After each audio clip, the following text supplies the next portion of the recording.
નમસ્કાર મિત્રો, આજે બારદાન છે એમાં આપણે 20+20 મગફળીના બીમાં સ્ટીમરીજ જે આપણી પ્રોડક્ટ છે આ સ્ટીમરીજનો પોટ એકમાં આપેલો છે, એક 20 બીના એમાં નથી આપેલો. હવે આ બંનેનું શું તફાવત છે તે આપણે તે બારદાન ઉચકી અને જોઈએ. તો અહીંયા આપણે જોઈએ છીએ કે એના ઉગાવામાં શું ફરક છે, મૂળમાં શું ફરક છે. આ છે 20 બી, એમાં સ્ટીમરીજનો પોટ આપેલો નથી, એના મૂળ તમે જોઈ શકો છો, અને આમાં સ્ટીમરીજનો પોટ આપેલો છે.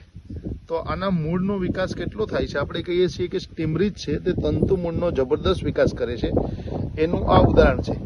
તો અહીંયા તમે જોઈ શકો છો કે અવડા મોટા મૂળ છે તે થયા છે, અને જેટલા મૂળ સારા રહેશે એટલો પાક છેલ્લે સુધી તંદુરસ્ત રહેશે, અને એટલા માટે આ સ્ટીમરીજનો પોટ આપવો જરૂરી છે. તમે પાછળ પણ જોઈ શકો છો કે મૂળ આવી ગયા છે, તે જોઈ શકો છો. આટલા જબરદસ્ત મૂળનો વિકાસ એ થયો છે. તો આ તાકાત છે સ્ટીમરીજની. ખાલી ઉગાવવામાં જ ફાયદો નથી, ઉગાવવાની સાથે મૂળના વિકાસમાં જબરદસ્ત ફાયદો છે, તે તમે અહીંયા જોઈ શકો છો.